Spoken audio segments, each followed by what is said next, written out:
Bismillahirrahmanirrahim. Assalamu alaikum. I am Ariba Fatma from channel New BS Syllabus. Today we will discuss a topic from Cross-Cultural Communicational and Translational Skills, the course code EWRT 102. The topic of our today's discussion is academic translation. और इसके सब topics में हम लोग discuss करेंगे the types of academic translation and the problems related to it. So let us move towards our topic. First of all यहाँ पे हम इसकी डेफिनेशन देख लेते हैं कि बेसिकली एकेडमिक ट्रांसलेशन कहते किसे हैं. किसी भी टाइप की ट्रांसलेशन जिसका यूज़ हम लोग एकेडमिक्स में कर रहे होते हैं, मतलब जो हमारी स्टडी रिलेटेड फील्ड होती है, हमारी रिसर्च हो सकती है, हमारा मुतालिया हो सकता है, हमारी रीडिंग हो सकती है. मेनली हमारे जो एकेडमिक्स हैं, इसमें जो हमारा पढ़ने लिखने का स्कूल्स, कॉलेजेस, यूनिवर्सिटीज़ का जो एक सिस्टम है उसे एकेडमिक्स बोलते हैं. तो उनमें जितनी भी टाइप की ट्रांसलेशन हम यूज़ करेंगे उन सबको एकेडमिक ट्रांसलेशन की कैटेगरी में इंक्लूड किया जाएगा. तो इसके बारे में आज हम लोग डिस्कस करेंगे. सबसे पहले यहाँ पे इसकी कुछ एग्जांपल्स मैंने आपके सामने रखी हैं, इन्हें देखते हैं कि जो हम लोग आर्टिकल्स होते हैं, आर्टिकल्स को जब हम ट्रांसलेट करते हैं तो ये भी एकेडमिक ट्रांसलेशन में आता है. फिर इस तरह से अगर एक ऐसे है फॉर एग्जांपल कोरोना वायरस पे, आपके पास वो इंग्लिश में मौजूद है पर आपका पेपर है जी कल उर्दू का, और आपको कोरोना वायरस का ऐसे नहीं मिल रहा है, तो आप क्या करेंगे कि उसी को उर्दू में ट्रांसलेट करने की कोशिश करेंगे या उसे इंग्लिश में पढ़ेंगे और आपने दिमाग में उसे डीकोड करेंगे, ट्रांसलेट करेंगे into your Urdu language to understand it और टू लर्न इट. तो आप क्या करेंगे, बेसिकली आप एकेडमिक ट्रांसलेशन कर रहे होंगे. फिर इसी तरह से जो हमारे जर्नल्स होते हैं जिसे हम रोज़नामचा बोलते हैं, इनकी ट्रांसलेशंस जो हैं, क्योंकि ये भी रिसर्च वर्क के लिए होती हैं, तो ये भी एकेडमिक ट्रांसलेशन की ही कैटेगरी में आती हैं. फिर जो रिसर्च पेपर्स छपते हैं, एकेडमिक पेपर्स भी इन्हें हम बोलते हैं, इनकी ट्रांसलेशन. फिर इसके बाद इस तरह से जो प्रेजेंटेशंस होती हैं वो भी रिटन फॉर्म में बाद में दी जाती हैं. ये मैं आपको पहले भी बता चुकी हूँ विजुअल एड्स वाले लेक्चर में. तो उसके बाद भी उनकी एक रिटन कॉपी दी जाती है. आप अगर उसे ट्रांसलेट करेंगे तो वो ट्रांसलेशन ऑफ प्रेजेंटेशन. और फिर इसी तरह से अगर आप प्रोज़, पोइट्री, नॉवेल्स या इस तरह के डिफरेंट जो लिटरेचर रिलेटेड चीज़ें हैं इन्हें ट्रांसलेट करेंगे तो ये भी in the category of academic translation आएगा. फिर इसके बाद आ जाती है जी सब्जेक्ट ट्रांसलेशन, जो कि एक बहुत ही वाइड टॉपिक है इसका. लाइक आप लोगों ने सबने 9th और 10th में इस्लामियत पढ़ी होगी. कुछ बच्चों ने इस्लामियत पढ़ी होगी जी इंग्लिश में और कुछ ने पढ़ी होगी उर्दू में. सिमिलरली पाक स्टडीज़ का भी इसी तरह से होता है, चॉइस होती है कि आप इंग्लिश में पढ़ना चाहते हैं या उर्दू में.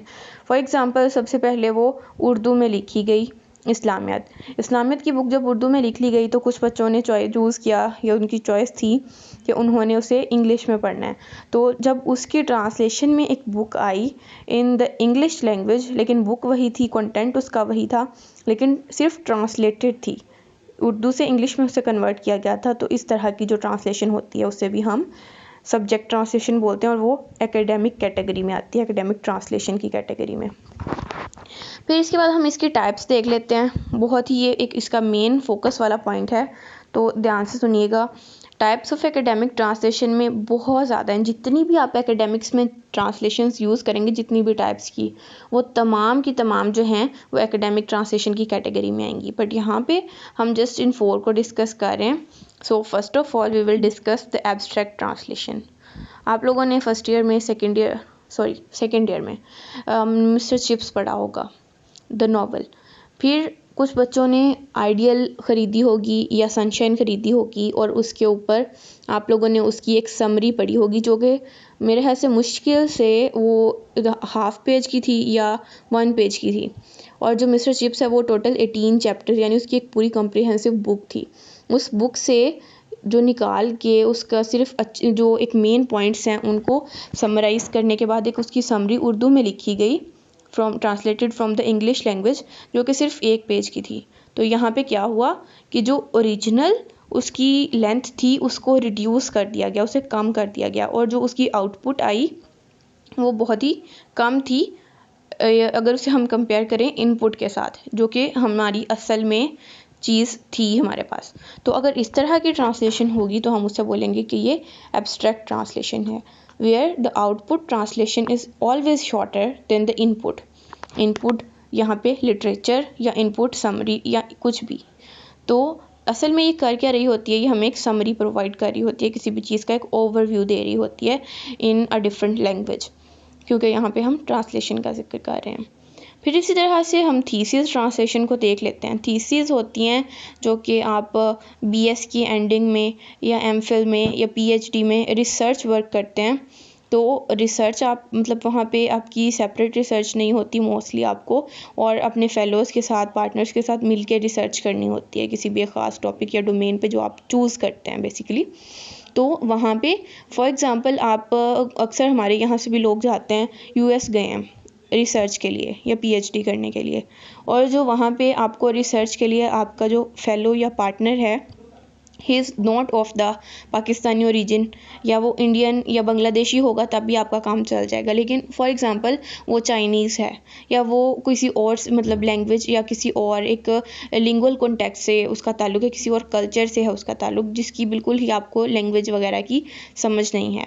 तो आप लोगों को आपस में कोऑर्डिनेट करने के लिए, कम्युनिकेट करने के लिए ट्रांसलेशन की ज़रूरत पड़ेगी। इवन आपको अपनी थीसिस जो आप रिसर्च करेंगे वो अपने फेलो को बताने के लिए, और जो वो रिसर्च करेगा वो आपको बताने के लिए भी ट्रांसलेशन की ज़रूरत पड़ेगी। तो आपकी research at a time 2 different languages में चल रही होगी, और इसका एक तो ये पर्पस है कि अगर रिसर्चर्स जो हैं they are from different cultural और लिंग्विस्टिक बैकग्राउंड। फिर इसकी दूसरी एस्पेक्ट एक ये भी आ जाती है कि अगर कोई रिसर्चर है, उसने एक मतलब अपनी थीसिस जो है वो फॉर्मुलेट की है, अपना एक पूरा रिसर्च पेपर छपवाया है, और वो चाहता है कि इसको ज़्यादा से ज़्यादा लोग पढ़ें, यानी वो एक मच ग्रेटर ऑडियंस अचीव करना चाह रहा है, तो उसको क्या करना चाहिए कि किसी ट्रांसलेटर से उस अपनी जो थीसिस है उसे ट्रांसलेट करा लेना चाहिए।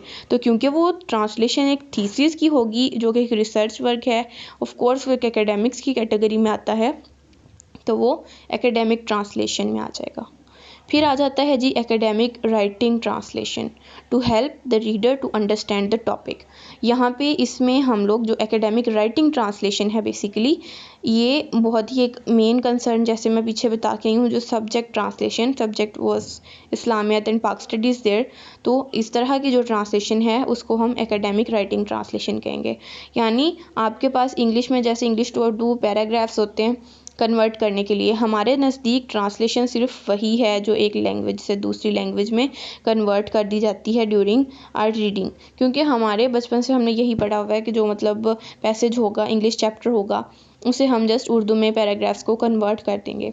तो ये एक टाइप है जस्ट, लेकिन एकेडमिक राइटिंग ट्रांसलेशन उसी को कहते हैं जो कि आज तक हम पढ़ते आए हैं। और ये किस लिए होती है, ताकि हमें या स्टूडेंट्स को या इवन जो भी रीडर है उसको टॉपिक को अंडरस्टैंड करने में आसानी हो जाए। फिर आ जाती है हमारी लिटरेरी ट्रांसलेशन। लिटरेरी ट्रांसलेशन में बेसिकली क्या होता है कि हम जो क्रिएटिव वर्क्स होते हैं ना ऑथर्स के, उन्हें ट्रांसलेट करते हैं। इसमें हमारा प्रोज़ यानी हिस्सा नसर, पोइट्री यानी शायरी, इसमें दोनों तरह की आ सकती है, पोएम्स भी और जो गज़ल्स हैं वो भी, और फिर इसके बाद हमारे प्लेज़, हमारे नॉवेल्स, जितना भी हमारे पास लिटरेचर है ना, लिटरेचर का जितना भी हम ट्रांसलेट करेंगे उसे, उसके ट्रांसलेशन में जितना काम करेंगे वो सारा का सारा लिटरेरी ट्रांसलेशन में आएगा। और क्योंकि वो अगर एकेडमिक पर्पज़ के लिए यूज़ हो रहा है तो ऑफ कोर्स फिर वो एकेडमिक ट्रांसलेशन की कैटेगरी में भी आएगा। मतलब ये सारी जितनी टाइप्स लिखी हुई हैं एकेडमिक ट्रांसलेशन की कैटेगरी में, असल में ये बजाते खुद ट्रांसलेशंस हैं, लेकिन क्योंकि वो एकेडमिक पर्पज़ के लिए यूज़ हो रही हैं तो फिर ये एकेडमिक ट्रांसलेशन में भी आती हैं। अब हम डिस्कस कर लेते हैं कि जो हम लोग एकेडमिक ट्रांसलेशन कर रहे होते हैं तो उसके दौरान हमें किस किस तरह की प्रॉब्लम्स आ सकती हैं। First one is the linguistic problem. इसमें क्या है जी कि अगर कोई बंदा असल टेक्स्ट लिख रहा है, ओरिजिनल में उसे तख्लीक कर रहा है किसी चीज़ को, तो उसको इतनी प्रॉब्लम नहीं होगी, वो जो कुछ होगा वो एज इट इज़ उसे अपनी मर्ज़ी से बयान कर देगा। उसके पास एग्जैक्ट कॉन्टेक्स्ट होगा, उसे पता होगा कि मैंने क्या लिखना है, मैंने क्यों लिखना है, और मैं इसको किस हिसाब से लिख रहा हूँ। उसकी अपनी एक जो मोड है, मोड ऑफ उसे टैकल करने का, उसे पता होगा हर चीज़ का। लेकिन जब कोई उसे ट्रांसलेट करेगा तो उसे ना सिर्फ इस बात का पता होना चाहिए कि ऑथर ने किन कंडीशंस में उस टेक्स्ट को लिखा था, उस पीस ऑफ लिटरेचर को लिखा था, और साथ ही साथ उसे ये भी पता होना चाहिए कि जिस लैंग्वेज में, जिस कल्चर में वो उसे ट्रांसलेट कर रहा है, जो उसका टारगेट लैंग्वेज या टारगेट कल्चर है उसका, उसमें इसकी क्या डोमेन्स हो सकती हैं, क्या इसकी एक उसको कह सकते हैं कि नेसेसिटीज़ क्या हैं, या उसमें किस तरह की उसे एक्सपर्टीज़ की ज़रूरत है, या उसमें उसे किस किस चीज़ को किस तरह से टैकल करना पड़ेगा, उसका स्टाइल, उसका रजिस्टर, उसका एरिया, उसका रीजन, फिर उसके कोई कस्टम्स, उसकी वैल्यूज़, उसके रिचुअल्स, हर चीज़ को उसे देखना पड़ेगा दो कॉन्टेक्स्ट में, सोर्स में भी और टारगेट में भी, in the context of language, in the context of the culture. फिर आ जाती है हमारे पास कॉन्टेक्चुअल प्रॉब्लम। कॉन्टेक्चुअल प्रॉब्लम क्या है जी, के जो ट्रांसलेटर है उसे पता होना चाहिए कि राइटर ने किस कॉन्टेक्स्ट में ये बात की थी, राइटर का यहाँ पे पॉइंट ऑफ व्यू क्या था जब उसने ये चीज़ लिखी, या ये चीज़ बयान की, या स्टेट की, या कोई स्टेटमेंट दी, या उसे मतलब ऑथराइज़ किया। तो इस चीज़ का पता होना चाहिए ट्रांसलेटर को, तो इसके लिए उसे ज़्यादा मेहनत करनी पड़ेगी। फिर उसके बाद वो जिस चीज़ को, जिस सब्जेक्ट को, जिस एक ख़ास डोमेन या फील्ड में चीज़ को ट्रांसलेट कर रहा है, उसे उसके बारे में भी नॉलेज होनी चाहिए और उस पर अच्छी खासी ग्रिप और एक्सपर्टीज़ उसकी होनी चाहिए, तो फिर ही वो एक अच्छी तरह से उस चीज़ को ट्रांसलेट कर सकता है। और इवन ये चीज़ें जो हैं ये एकेडमिक ट्रांसलेशन की ही प्रॉब्लम्स नहीं हैं, ये ओवरऑल जितनी भी किस्म की ट्रांसलेशंस आप करेंगे ये सारी की सारी प्रॉब्लम्स उनमें भी आती हैं। सो आप लोग वहाँ पे भी इनको लिख सकते हैं। ये बहुत ही बेसिक और जनरल और जेन्युइन प्रॉब्लम्स हैं regarding any type of translation you do. Then यहाँ पे एक सॉफ्टवेयर का मैं जिक्र करती चलूँ। ये एक ऑनलाइन ट्रांसलेशन सॉफ्टवेयर है, ये फ्रीलांस मार्केट प्लेस पर भी अवेलेबल है और गूगल सर्च इंजन से भी आप लोग इसे देख सकते हैं।